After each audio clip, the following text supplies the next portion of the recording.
Labrīt, labdien, labvakar!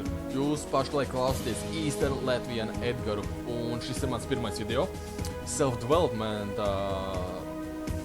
kanālā, kur es stāstīšu par to, kā runāt bez apstājas, kā runāt mūžīgi, kā ticēt tam, ko jūs sakat, kā runāt ar enerģiju un vēl pāris mazus knifiņus.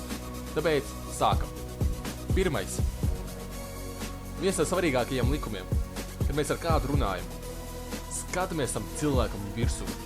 Mums vienkārši jāstāv cilvēkam virsū, citu variantu nav, un skatāmies mēs viņam sejā. Mums nav obligāti jāstāv vienā punktā, bet mēs skatāmies viņam sejā, ik pa laikam neskatāmies acīs. Nekādā gadījumā neskatāmies lejā uz viņa kājām vai grīdu, vai kaut kur mākoņos iebāzuši degunu, vai pa malām. Nevajag. Tas tikai pierādīs to, ka vai nu jūs esat garlaikots, augstprātīgs, vai jūs esat fucking nepārliecināts. Kāpēc es runātu ar cilvēku, kurš reāli manī neklausās? Like, that doesn't make sense.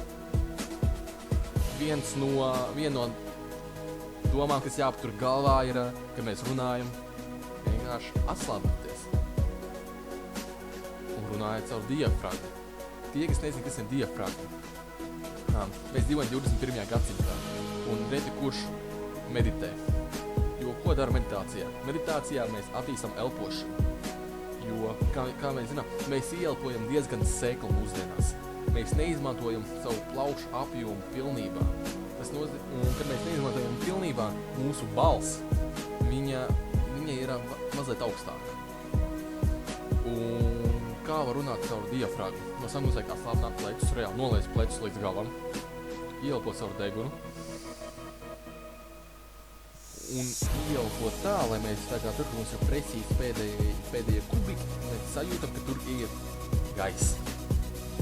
Un tad, kad mēs esam atslābinājuši plecus, mēs lēnām un skaidri runājam ar skaidru dikciju. Jo, kad mēs runāsim ar skaidru dikciju, varbūt tās vismaz cilvēki mums sapratīs, jo nav svarīgi, cik es ļoti esmu atslābinājies, ja man ir neskaidra valoda, cilvēkiem nebūs vēl manī klausīties. Pat tad, ja manī kaut kas tiešām stāstāms. Tāpēc atslābinamies, runājam caur diafragmu, runājam lēnām un skaidri.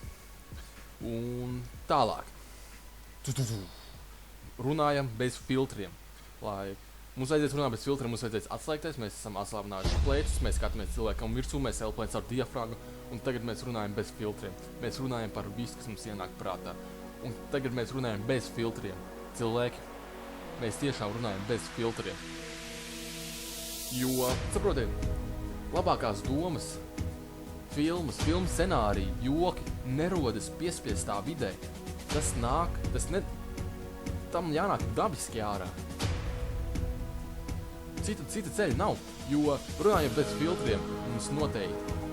Mēs varam runāt par to, kas mums patīk. Mēs varam skatīties apkārt un tad pateikt, tev patīk tas koks, man ļoti patīk koki. Starp citu, man bērnībā patika kāpelēt kokos, bet tagad es to vairāk nevaru darīt, jo es esmu izaudzis un es negribu nolauzt zaru vai nokrist vai notraumēties.